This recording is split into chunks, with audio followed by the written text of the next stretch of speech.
A storied military base as anything else we've got. Camp Lejeune in North Carolina is synonymous with the U.S. Marine Corps and the tough Marines it has produced for generations. But some of those on base have been stopped by an enemy they couldn't see, a form of cancer that might have come from the water they used every day. They told their story in Washington today. That's where NBC's Kelly O'Donnell starts us off tonight. Camp Lejeune, North Carolina. For 3 decades, a hidden danger threatened military families here. It's crazy. That's something you don't expect to happen to a man. As many as 1 million people who lived on base and drank the water. Water contaminated by toxic cleaning solvents from the 1960s to the late 80s. When I heard that, my knees buckled. I started shaking. I mean, you could have knocked me over with a feather.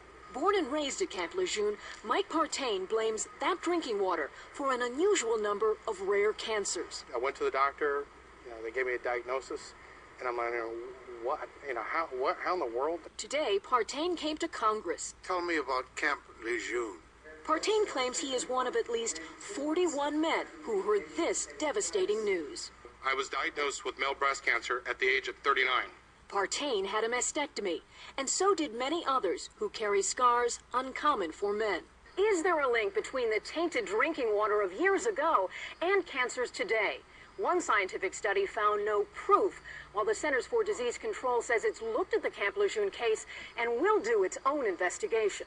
We've got to get to the bottom of this, and that means Congress is going to have to press the Marine Corps for answers. Military officials testified the contaminated wells at Camp Lejeune were shut down beginning in 1984, but also said the Marines were slow to act or tell families about their exposure. Inadequate response and an inadequate notification. Despite base rules for drinking water safety, General Eugene Payne testified the Marines had not recognized the danger. Organic solvent definition has not changed over time. I am not a scientist, so I'm a warfighter, and so I really cannot answer that. Payne said the Marines are deeply concerned and working to get answers. For families like Mike Partain's, that can't happen fast enough. Kelly O'Donnell, NBC News, Washington.